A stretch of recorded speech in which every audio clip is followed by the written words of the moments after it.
Dear friends, GST రాయితీ ఇవ్వటం కారణంగా భారతదేశంలో ఫెస్టివ్ సీజన్లో ప్రతి 2 సెకండ్లకు ఒక కారు అమ్మగలిగారట. జిఎస్టి తగ్గింపు కోసమే ప్రజానికం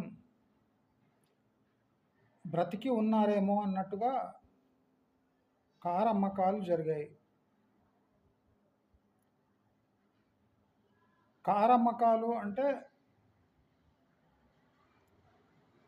కారు కొనే అర్హత స్థాయి ఉన్నవాళ్ళు అని అర్థం.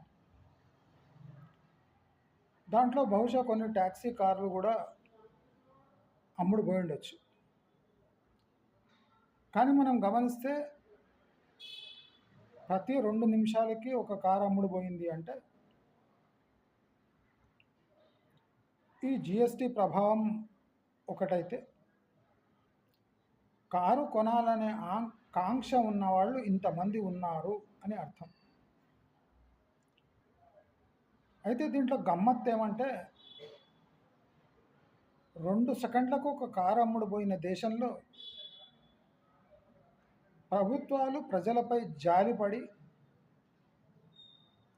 ఉచిత ప్రయాణం బస్సులలో కలిగిస్తున్నారు. 2 సెకండ్లకు ఒక కారు అమ్ముడు పోయిన దేశంలో